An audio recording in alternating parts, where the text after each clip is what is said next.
নমস্কার, আমি মৌসুমী। শিলালিপিতে আপনাদের সবাইকে স্বাগত জানাই। শুনছেন সাহিত্যিক বিভূতিভূষণ বন্দ্যোপাধ্যায়ের দৃষ্টি প্রদীপ। গল্প পাঠ ভালো লাগলে শেষে একটা লাইক দিয়ে যেতে ভুলবেন না। এখনো যারা আমার চ্যানেলটা সাবস্ক্রাইব করেননি তাদের সকলের কাছে আমার অনুরোধ, প্লিজ আমার চ্যানেলটা সাবস্ক্রাইব করে নেবেন। পাশে যে বেল নোটিফিকেশনটা আছে সেটা অবশ্যই প্রেস করে দেবেন। আজ উপন্যাসের অষ্টম পর্ব। মাস দুই হলো চাকুরি পেয়েছি কলকাতায়। এই চাকুরি পাওয়ার জন্যেও আমি শৈলদীর কাছে কৃতজ্ঞ। শৈলদীর স্বামীর এক বন্ধুর যোগাযোগে এটা ঘটেছে। যাদের বাড়ি চাকরি করি এরা বেশ বড় লোক। বাড়ির কর্তা নীলাম্বর রায় হাওড়া জেলায় কি একটা গ্রামের জমিদার এবং সেখানকার তাঁদেরই পূর্বপুরুষের প্রতিষ্ঠিত এক মঠের বর্তমান মালিক।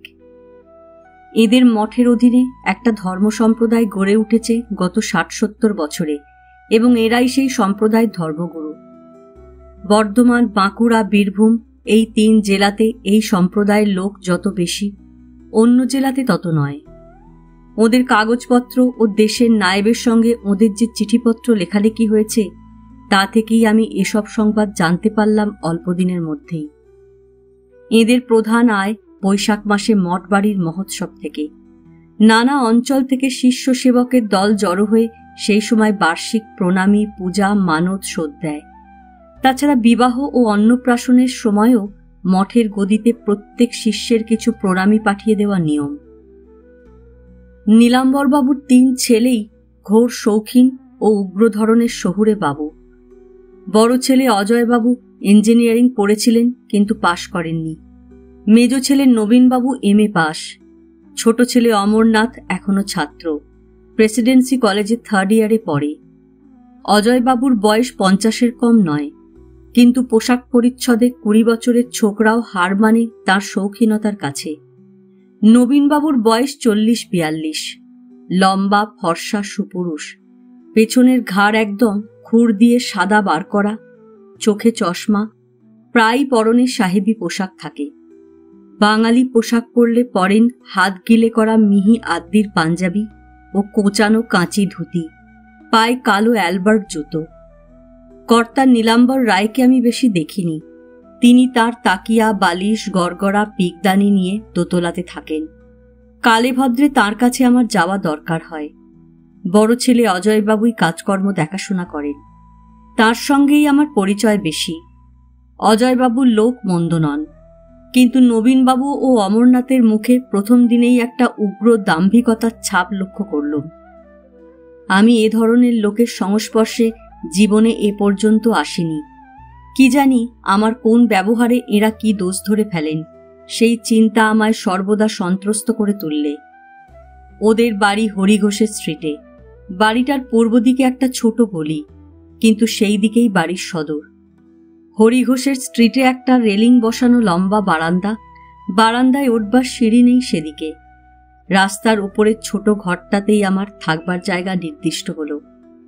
এই ঘরে আমি যে একলা থাকি তা নয়, পাশাপাশি নিচু 4-5টা তক্তাপোষের ওপর ঢালা ফরাস পাতা।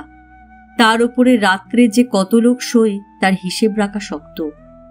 এদের দেশের কাছারির নায়েব কুঞ্জ বসু প্রায়ই আসে কলকাতায়।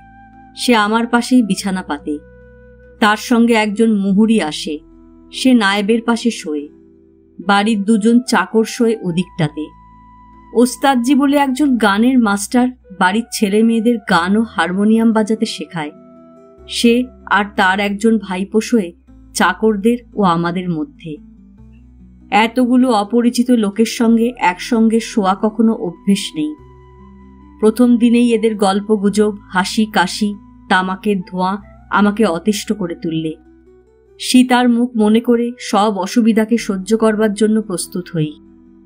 একদিন আমি সেরেস্তা ঘরে বসে কাজ করছি। হঠাৎ দেখি মেজবাবু ঘরে ঢুকেছেন। আমি মেজবাবুকে দেখে তাড়াতাড়ি উঠে দাঁড়ালাম। মেজবাবু চারিদিকের দেওয়ালের দিকে চোখ তুলে চেয়ে বললেন, এ ঘরের এই ছবিগুলো নষ্ট হয়ে যাচ্ছে, তুমি নজর রাখো না? মেজবাবুর সামনাসামনি হওয়া এই আমার প্রথম।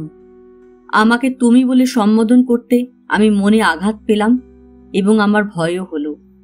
তাছাড়া ছবি নষ্ট হওয়ার কৈফিয়ত আমি কি দেব বুঝতে না পেরে চুপ করে আছি। এমন সময় মেজবাবু বাজখাঁই আওয়াজে ডাকলেন, দৈতারি।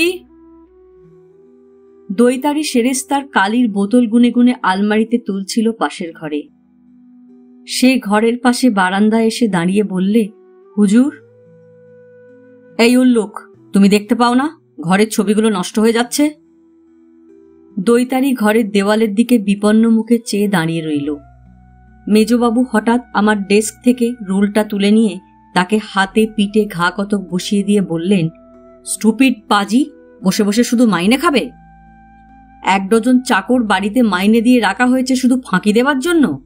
পারো ছবিগুলো এক একখানা করে, পারো আমার সামনে। দৈতারি সে রুলের ঘা যেন আমার পিঠেই পড়ল।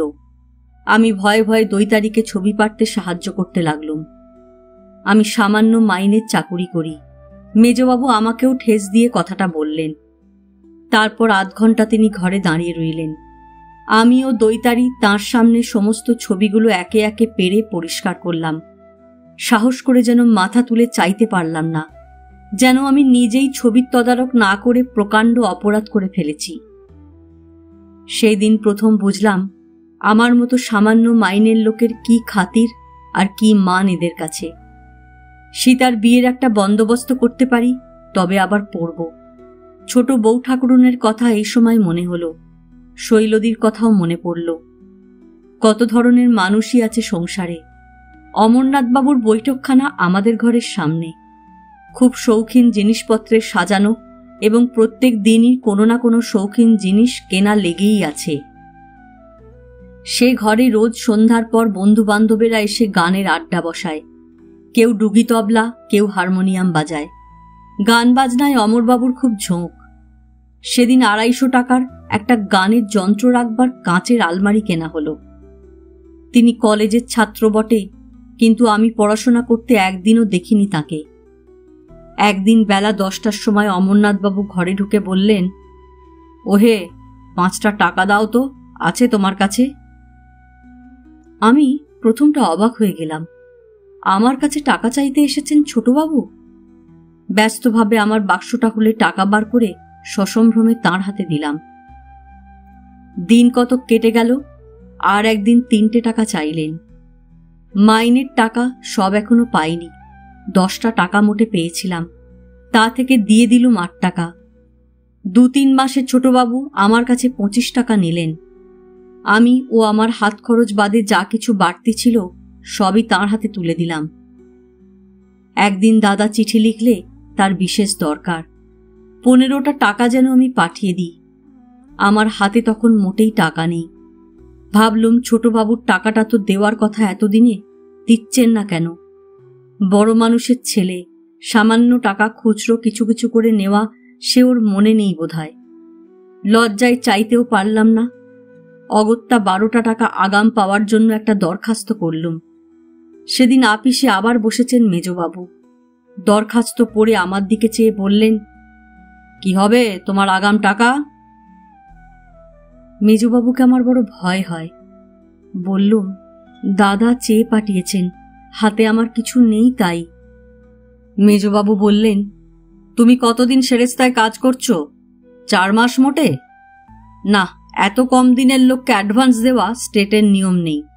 তাছাড়া তুমি তো এখনো পাকা বহাল হওনি, এখনো প্রবেশনে আছো। কই, চাকুরিতে ঢোকবার সময় সে কথা তো কেউ বলেনি যে আমি প্রবেশনে বাহাল হচ্ছি বা কিছু। যাই হোক, দরখাস্ত ফিরিয়ে নিয়ে এলাম। দাদাকে টাকা পাঠানো হলোই না। এদিকে ছোটবাবুও টাকা দিলেন না। ভুলেই গিয়েছেন দেখছি সে কথা। প্রথমে আসবার সময় ভেবেছিলাম এরা কোনো দেবস্থানের সেবায়েত, সাধু মহান্ত মানুষ হবেন, ধর্মের একটা দিক এদের কাছে জানা যাবে।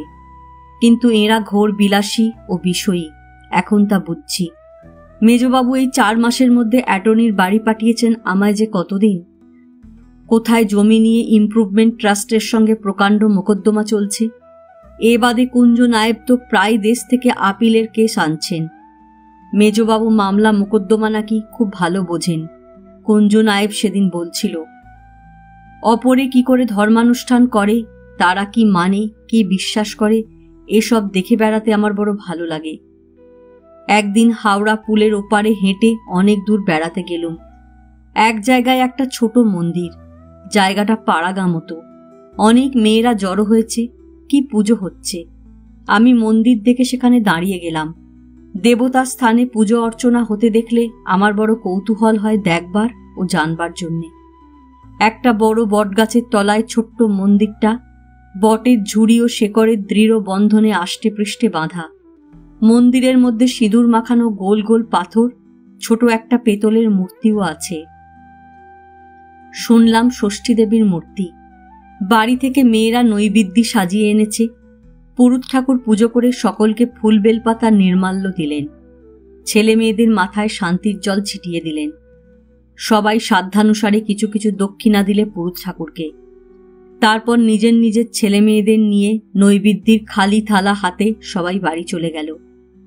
কাছেই একটা পুকুর। পুরুত ঠাকুর আমার হাতেও দুখানা বাতাসা ও ফুল বেলপাতা দিয়েছিলেন। বাতাসা দুখানা খেয়ে পুকুরে জল খেলাম। ফুল বেলপাতা পকেটে রেখে দিলাম। ছোট্ট গ্রামখানা, দূরে রেলের লাইন, ভাঙা পুকুরের ঘাটটা নির্জন, চারিধারে বড় বড় গাছের ঘেরা, শান্ত স্তব্ধ অপরাহ্ন। অনেক দিন পরে এই পুজোর ব্যাপারটা, বিশেষ করে মেয়েদের মুখের একটা ভক্তির ভাব, পুজোর মধ্যে একটা অনাড়ম্বর সারল্য আমার ভালো লাগলো। হাওড়া পুল পার হয়েছি। এক জায়গায় একজন ভিখারিনী আধ অন্ধকারের মধ্যে চেঁচিয়ে কার সঙ্গে ঝগড়া করছে আর কাঁদছে। কাছে গিয়ে দেখলাম ভিখারিনী অন্ধ, বেশ ফর্সা রং, হিন্দুস্থানি, বৃদ্ধা না হলেও প্রৌঢ়া বটে। তার সামনে একখানা ময়লা ন্যাকড়া পাতা, সেটাতে একটা পয়সাও নেই। গোটা দুই টিনের কালো তোবড়া মগ, একটা ময়লা পুঁটুলি, একটা ভাঁড়, এই নিয়ে তার কারবার। সে একটা 7-8 বছরের মেয়ের সঙ্গে ঝগড়া করছে। হিন্দিতে বলছে, তুই অমন করে মারবি কেন? তোকে আমি ভিক্ষে করে খাইয়ে এতটা বড় করলাম, আর তুই আমাকেই মার দিতে শুরু করলি? আমার কপাল পোড়া, নইলে নিজের পেটের সন্তান এমন বধ হবে কেন? দেখ দেখি কি দিয়ে মারলি, কপালটা কেটে গেছে। মেয়েটা হিহি করে হাসছে এবং কৌতুকের সঙ্গে রাস্তা থেকে ধুলো বালি খোয়া কুড়িয়ে ছুঁড়ে ছুঁড়ে মাকে মারছে। আমি মেয়েটাকে একটা কড়া ধমক দিয়ে বললাম, ফের মাকে যদি অমন করবি তবে পুলিশে ধরিয়ে দেব। পকেটে হাত দিয়ে দেখি আনা সাথে পয়সা আছে। সেগুলো সব তার ময়লা ন্যাকড়াখানায় রেখে দিয়ে বললুম, তুমি কেঁদো না বাছা, আমি কাল এসে তোমায় আরো পয়সা দেব। তোমার মেয়ে আর মারবে না, যদি মারে তো বলে দিও, কাল আমি দেখে নেব। এমন ছন্ন ছাড়া করুণ দুরবস্থার রূপ জীবনে কোনোদিন দেখিনি। পরদিন হাওড়া পুলে গিয়েছিলাম, কিন্তু সেদিন বা আর কোনোদিন সে অন্ধ ভিখারিনীর দেখা পাইনি। তাকে কত খুঁজেছি ভগবান জানেন। প্রতিদিন শোবার আগে তার কথা আমার মনে হয়। মনে মনে বলি, আটঘরার বটতলায় তোমায় প্রথম দেখেছিলুম ঠাকুর। তোমার মুখে অত করুণা মাখানো, মানুষকে এত কষ্ট দাও কেন? তা হবে না, তার ভালো করতেই হবে তোমায়। তোমার আশীর্বাদের পুণ্য ধারায় তার সকল দুঃখ ধুয়ে ফেলতে হবে তোমাকে। এর মধ্যে একদিন কালীঘাটের মন্দিরে গেলুম। সেদিন বেজায় ভিড়। কি একটা তিথি উপলক্ষে মেলা যাত্রী এসেছে। মেয়েরা পিষে যাচ্ছে ভিড়ের মধ্যে, অথচ কেউ এদের সুবিধে অসুবিধে দেখবার নেই। আমার সামনেই একটি তরুণী বধূ হোঁচট খেয়ে পড়ে গেল। আমি একজন প্রৌঢ়া বিধবাকে বললাম, গেল গেল, ও মেয়েটির হাত ধরে তুলুন। কাদামাখা কাপড়ে বধূটি দিশেহারাভাবে উঠে দাঁড়ালো। আমি তার সঙ্গের লোকদের খোঁজ নিয়ে ভিড়ের ভিতর থেকে অতি কষ্টে খুঁজে বার করলাম। ভিড়ের দ্বারা চালিত হয়ে তারা অনেক দূর গিয়ে পড়েছিল। এত করেও অনেকেরই দেবদর্শন ঘটল না। পাণ্ডারা সকলকে মন্দিরে ঢুকতে দিচ্ছে না শুনলুম। কেন তা জানি নে। মেয়েদের দুঃখ দেখে আমার নিজের ঠাকুর দেখার ইচ্ছে আর রইল না। আষাঢ় মাসের শেষ দিন। বৈকালের দিকটা মেজবাবু মোটরে বেরিয়ে গিয়েছিলেন। বেলা 5টার সময় ফিরে এসে আমায় হিসেবের খাতা দেখাতে ডেকে পাঠালেন। রোজ তিনি দুপুরের পর আপিসে বসে খাতা সই করেন। আজ তিনি ছিলেন না। মেজবাবুকে খাতা দেখানো বড় মুশকিলের ব্যাপার।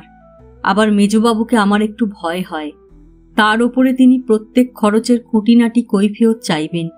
খাতা দেখতে দেখতে মুখ না তুলেই বললেন, তামাকওয়ালা আর ভাউচার কোথায়? আমি বললাম, তামাকওয়ালা ভাউচার দেয়নি, খুচরো দোকান, ওরা ভাউচার রাখে না।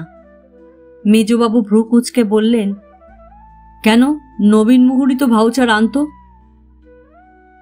তার মুখ দেখে মনে হলো তিনি আমায় অবিশ্বাস করছেন। আমি জানি নবীন মুহুরী যেখানে ভাউচার মেলে না, মনিবকে বুঝিয়ে দেবার জন্য সেখানে ভাউচার নিজেই বানাতো। আমি সে মিথ্যার আশ্রয় নিই না। বললাম, আপনি জেনে দেখবেন, ওরা ভাউচার কখনো দেয় না। আমি এসে পর্যন্ত তো দেখছি। আমি যেখানে দাঁড়িয়ে কথা বলছি তার সামনেই বড় জানালা। তার ঠিক ওপরে মেজবাবুর অফিসের সামনাসামনি একটা শান বাঁধানো চাতাল। অন্দরমহলের একটা দৌড় দিয়ে চাতালটায় আসা যায় বলে জানলায় প্রায় পর্দা টাঙানো থাকে। আজ সেটা গোটানো ছিল। আমি একবার মুখ তুলতেই জানালা দিয়ে নজর পড়ল অন্দরের দরজার কাছে দাঁড়িয়ে কাদের ছোট্ট একটি খোকা। নিতান্ত ছোট, বছর 2 বয়স হবে। বোধ হলো যেন দরজা খোলা না পেয়ে চুপ করে দরজার বাইরে দাঁড়িয়ে আছে।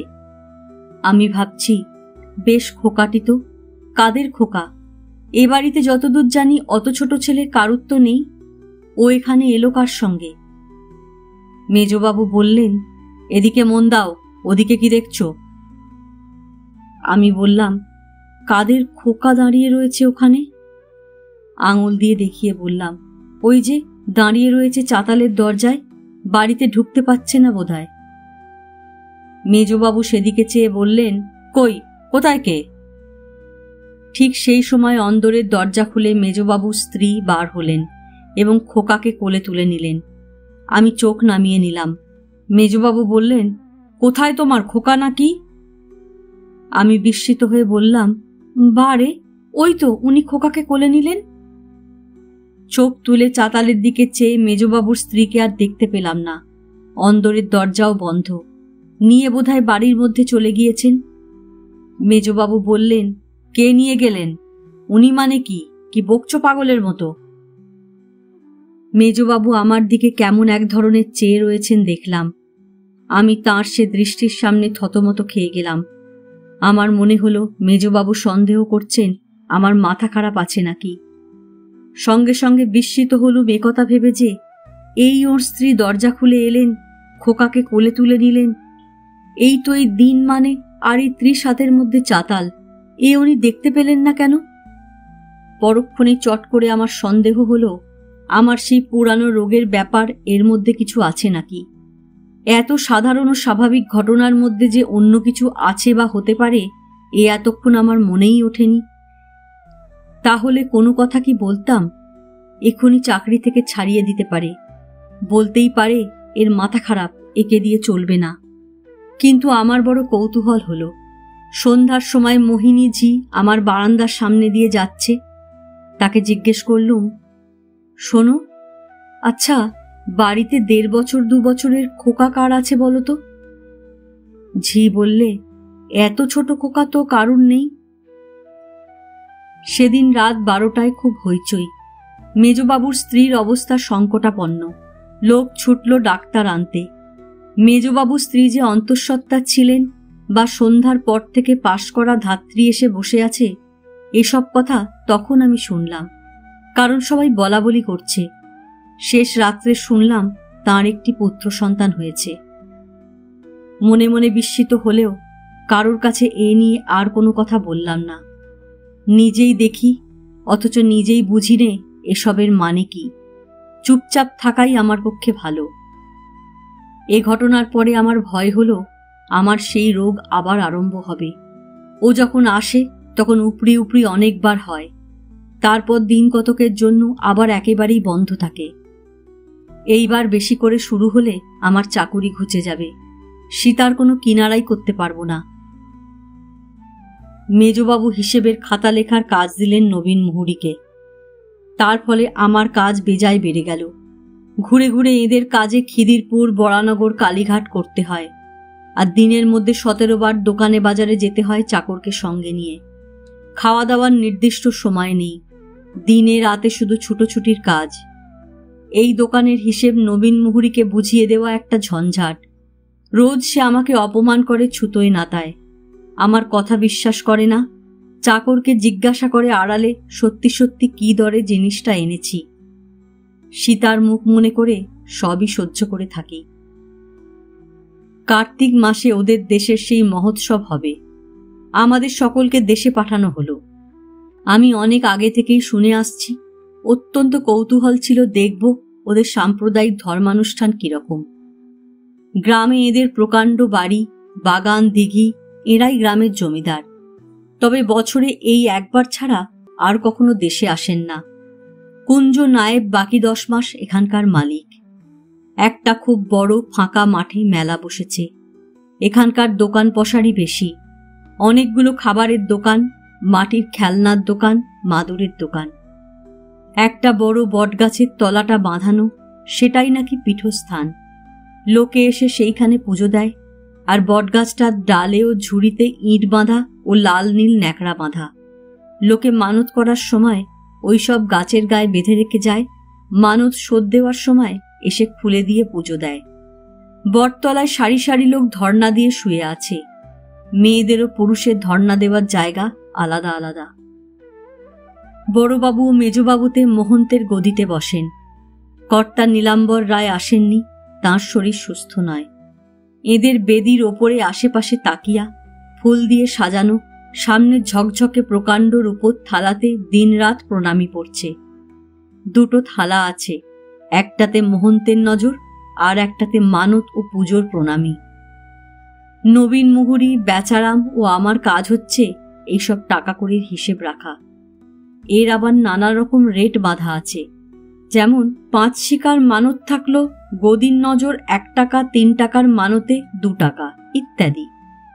কেউ কম না দেয় সেটা মুহুরীদের দেখে নিতে হবে, কারণ মোহন্তরা টাকা কড়ির সম্বন্ধে কথা বলবেন না। কাজের ফাঁকে আমি বেরিয়ে দেখতে লাগলাম চারিধার।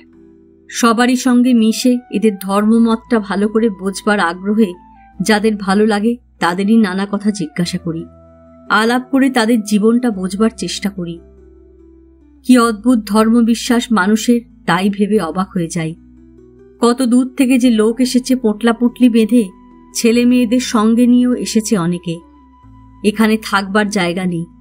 বড় একটা মাঠে লোকে এখানে ওখানে এই কার্তিক মাসের হিমে চট, শতরঞ্জি, হোগলা, মাদুর যে যা সংগ্রহ করতে পেরেছে তাই দিয়ে থাকবার জায়গা তৈরি করে তারই তলায় আছে।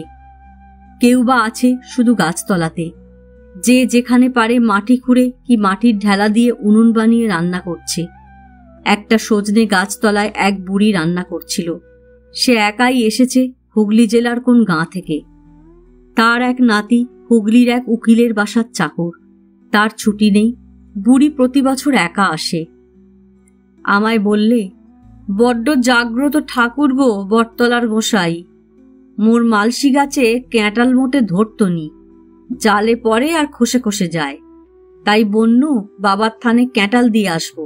হে ঠাকুর, ক্যাঁটাল যেন হয়। বললে না পেত্তয় যাবে, ছোটয় বড়য় এবছর 17 ঘন্টা এঁচোড় ধরেছে গোসাইয়ের কৃপায়। আর এক জায়গায় খেজুর ডালের কুঁড়েতে একটি বউ বসে রাঁধছে। তার স্বামী কুঁড়ের বাইরে বসে খোল বাজিয়ে গান করছে। কাছে যেতেই বসতে বললে। তারা যাতে কৈবর্ত। বাড়ি খুলনা জেলায়। পুরুষটির বয়স বছর 40 হবে। এদের ছোট্ট একটি ছেলে মায়ের কাছে বসে আছে, তারই মাথার চুল দিতে এসেছে। পুরুষটির নাম নিমচাঁদ মণ্ডল। স্বামী স্ত্রী দুজনেই বড় ভক্ত। নিমচাঁদ আমার হাতে একখানা বই দিয়ে বললে, পড়ে শোনাও তো বাবু। 2 আনা দিয়ে মেলা থেকে কাল কেনলাম বইখানা। বইখানার নাম বটতলার কীর্তন। স্থানীয় ঠাকুরের মাহাত্ম্যসূচক তাতে অনেকগুলো ছড়া। বটতলার গোসাই ব্রহ্মার সঙ্গে পরামর্শ করে এখানে এসে আস্তানা বেঁধেছেন। কলিরাজ ভয়ে তাঁর সঙ্গে এই সন্ধি করলে যে বটতলার হাওয়া যতদূর যাবে ততদূর পর্যন্ত কলির অধিকার থাকবে না। বটতলার গোসাই পাপীর মুক্তিদাতা, সর্বজীবের আশ্রয়, সাক্ষাৎ শ্রীহরির একাদশ অবতার। কলিতে নতুন রূপ শুনো মন দিয়া, বটতলে স্থিতি হইল ভক্তদল নিয়া। খেদে কহে কলিরাজ এ বড় বিষম কাজ, মোর দশা কি হবে গোসাই?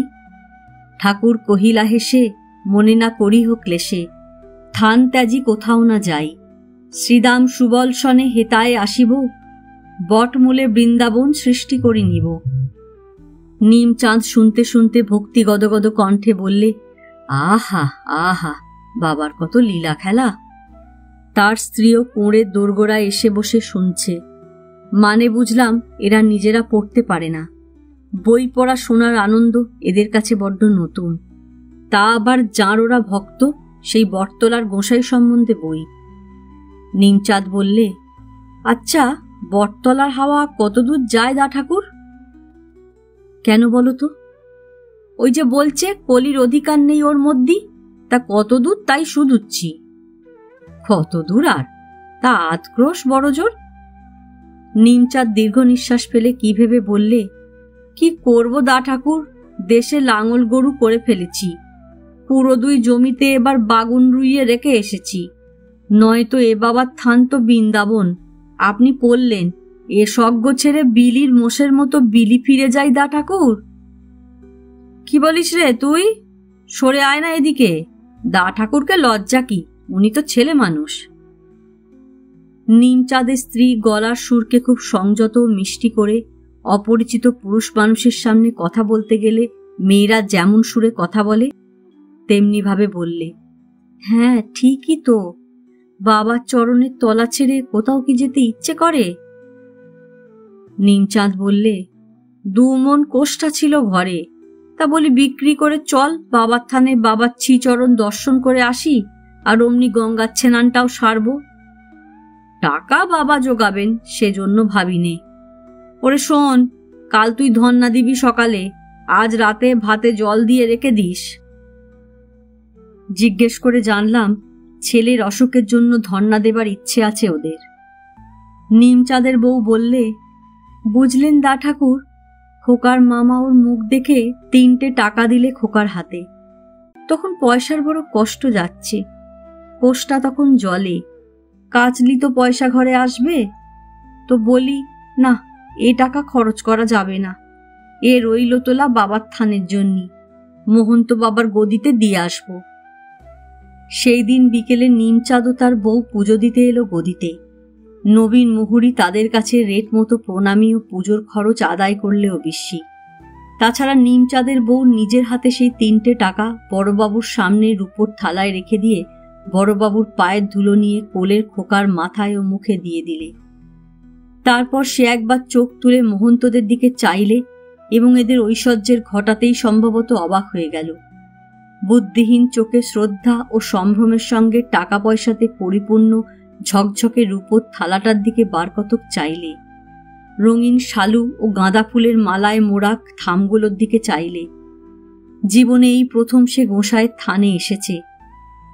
সব দেখে শুনে লোকের ভিড়ে, মহন্ত মহারাজের আড়ম্বরে, অনবরত বর্ষণরত প্রণামীর ঝমঝমানি আওয়াজে সে একেবারে মুগ্ধ হয়ে গেল। কতক্ষণ হাঁ করে দাঁড়িয়ে রইল। বাইরে থেকে ক্রমাগত লোক ঢুকছে, তাকে ক্রমশ ঠেলে একধারে সরিয়ে দিচ্ছে, তবুও সে দাঁড়িয়ে রইল। ওকে কে একজন ঠেলা দিয়ে এগিয়ে আসতে গেল। আমি ওর দিক থেকে চোখ ফেরাতে পারিনি। ওর মুখ চোখের মুগ্ধ ভক্তিস্তব্ধ দৃষ্টি আমায়ও মুগ্ধ করেছে। এ এক নতুন অভিজ্ঞতা আমার জীবনের। এই বাজে শালুর বাহার আর ওই লোকের হইচই আর মেজবাবু বড়বাবুর চশমামণ্ডিত দাম্ভিক মুখ দেখে এত ভাব ও ভক্তি আসে। যে ঠেলা দিয়ে এদিকে আসছিল আমি তাকে ধমক দিলুম। তারপর ওর চমক ভাঙতে ফিরে বাইরে বেরিয়ে গেল। ওরা চলে গেলে একটি বৃদ্ধা এলো।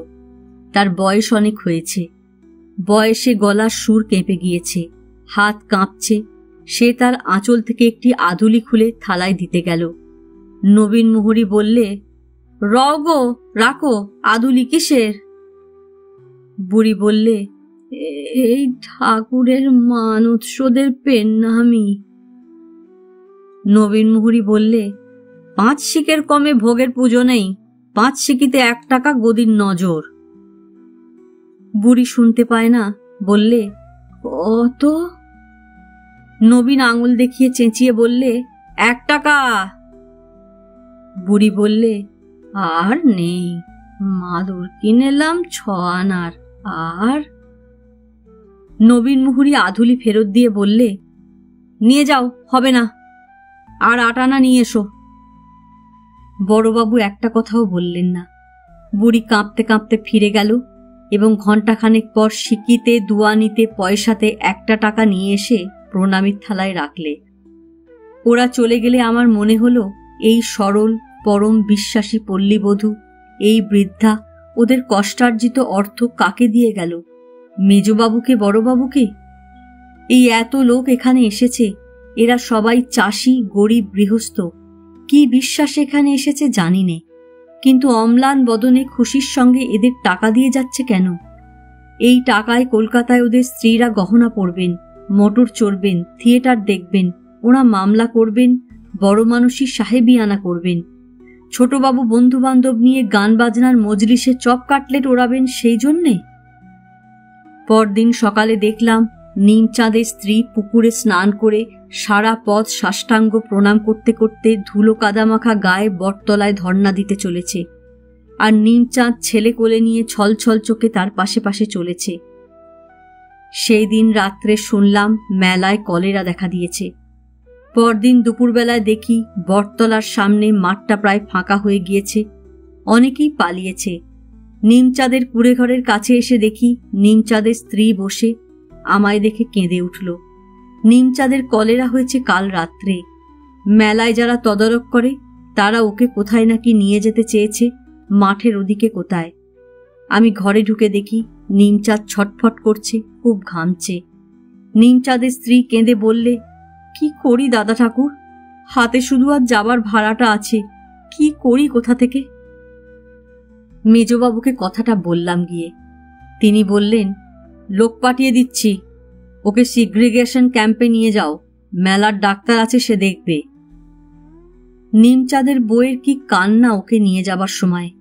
আমরা বোঝালুম অনেক। ডাক্তার ইঞ্জেকশন দিলে। মাঠের মধ্যে মাদুর দিয়ে সিগ্রিগেশন ক্যাম্প করা হয়েছে, অতি নোংরা বন্দোবস্ত, সেখানে সেবা শুশ্রূষার কোনো ব্যবস্থা নেই। ভাবলুম চাকরি যায় যাবে, ওকে বাঁচিয়ে তুলব, অন্তত বিনা তদারকে ওকে মরতে দেব না। সারা রাত জেগে রোগীকে দেখাশোনা করলুম একা। সিগ্রিগেশন ক্যাম্পে আরও 4টি রোগী এলো, 3টে সন্ধ্যার মধ্যেই মরে গেল। মেলার ডাক্তার অবশ্যই নিয়মিত দেখলে। এদের পয়সা নিয়ে যারা বড় মানুষ তারা চোখে এসে দেখেও গেল না কাউকে। রাত্রিটা কোনো রকমে কাটিয়ে বেলা উঠলে নিমচাঁদও মারা গেল। সে এক অতি করুণ ব্যাপার। ওদের দেশের লোক খুঁজে বার করে নিমচাঁদের সৎকারের ব্যবস্থা করা গেল। নিমচাঁদের স্ত্রীর দিকে আমি আর চাইতে পারিনি। বটতলায় ধর্ণা দেওয়ার দিন থেকে সেই যে উপবাস করে আছে, গোলমালে আর তার খাওয়াই হয়নি। রুক্ষ চুল একমাথা, সেই ধূলিধূসরিত কাপড়। খবর পেয়ে সে ধর্ণা ফেলে বটতলা থেকে উঠে এসেছে। চোখ কেঁদে কেঁদে লাল হয়েছে, যেন পাগলির মতো দৃষ্টি। এখন আর সে কাঁদছে না, শুধু কাঠের মতো বসে আছে, কথাও বলে না, কোনো দিকে চায় না। মেজবাবুকে বলাতে তিনি ওকে দেশে পাঠিয়ে দেওয়ার খরচ 2 টাকা মঞ্জুর করলেন, কিন্তু সে আমি যথেষ্ট বললাম ও অনুরোধ করলাম বলে। আরও কত যাত্রী এরকম মরে গেল, বা তাদের কি ব্যবস্থা হলো, এসব দেখবার দায়িত্ব এঁদেরই তো। ওরাই রইলেন নির্বিকারভাবে বসে। আমার কাছে কিছু ছিল, যাবার সময় নিমচাঁদের স্ত্রীর হাতে দিলুম। চোখের জল রাখতে পারিনি যখন সে চলে গেল। দিন 2 পরে রাত্রে বসে আমিও নবীন মুহুরী হিসেব মেলাচ্ছি মেলার দেনা পাওনার। বেশ জ্যোৎস্না রাত, কার্তিকের সংক্রান্তিতে পরশু মেলা শেষ হয়ে গিয়েছে। বেশ শীত আজ রাত্রে। এমন সময় হঠাৎ আমার কি হলো বলতে পারিনি। দেখতে দেখতে নবীন মুহুরী, মেলার 8চালা ঘর সব যেন মিলিয়ে গেল। আমি যেন এক বিবাহ সভায় উপস্থিত হয়েছি। অবাক হয়ে চেয়ে দেখি সীতার বিবাহ সভা। জ্যাঠামশাই কন্যা সম্প্রদান করতে বসেছেন। খুব বেশি লোকজনের নিমন্ত্রণ হয়নি। বরপক্ষেও বরযাত্রী বেশি নেই। দাদাকেও দেখলুম, দাদা বসে ময়দা ঠাসছে। আরও সব কি কি ঘষা কাঁচের মধ্যে দিয়ে যেন সবটা দেখছি, খানিকটা স্পষ্ট, খানিকটা অস্পষ্ট। চমক ভাঙলে দেখি নবীন মুহুরী আমার মাথায় জল দিচ্ছে। বললে, কি হয়েছে তোমার, মাঝে মাঝে ফিট হয় নাকি? আমি চোখ মুছে বললুম, না, ও কিছু না। আমার তখন কথা বলতে ভালো লাগছে না। সীতার বিবাহ নিশ্চয়ই হচ্ছে, আজ এখনই হচ্ছে। আমি ওকে বড় ভালোবাসি, আমার চোখকে ফাঁকি দিয়ে জ্যাঠামশাই ওর বিবাহ দিতে পারবেন না, আমি সব দেখছি। নবীন মুহুরীকে বললাম, তুমি আমাকে ছুটি দাও, আজ শরীরটা ভালো নেই, একটু শোবো। পরদিন বড়বাবুর চাকর কলকাতা থেকে এলো। মায়ের একখানা চিঠি কলকাতার ঠিকানায় এসে পড়েছিল। মায়ের জবানি, জ্যাঠামশায়ের লেখা আসলে। 2রা অগ্রহায়ণ সীতার বিয়ে সেই জ্যাঠামশায়ের ঠিক করা পাত্রের সঙ্গেই। তিনি কথা দিয়েছেন, কথা খোয়াতে পারেন না। বিশেষ করে অত বড় মেয়ে ঘরে রেখে 5 জনের কথা সহ্য করতে প্রস্তুত নন। আমরা কোন কালে কি করব তার আশায় তিনি কতকাল বসে থাকেন, ইত্যাদি। বেচারি সীতা, ওর সাবান মাখা, চুল বাঁধা, মিথ্যে শৌখিনতার অক্ষম চেষ্টা মনে পড়ল। কত করে ওর মুখের দিকে চেয়ে এতকাল কিছু গ্রাহ্য করিনি। বেশ দেখতে পেলাম ওর ঘন কালো চুলের সিঁথিপাটি ব্যর্থ হয়ে গেল। ওর শুভ্র নিষ্পাপ জীবন নিয়ে সবাই ছিনিমিনি খেললে। আজ এ পর্যন্তই। উপন্যাসের 9ম পর্ব নিয়ে অন্যদিন আসব। গল্প পাঠ ভালো লাগলে লাইক, শেয়ার, কমেন্টস করতে ভুলবেন না। আজকের মতো নমস্কার।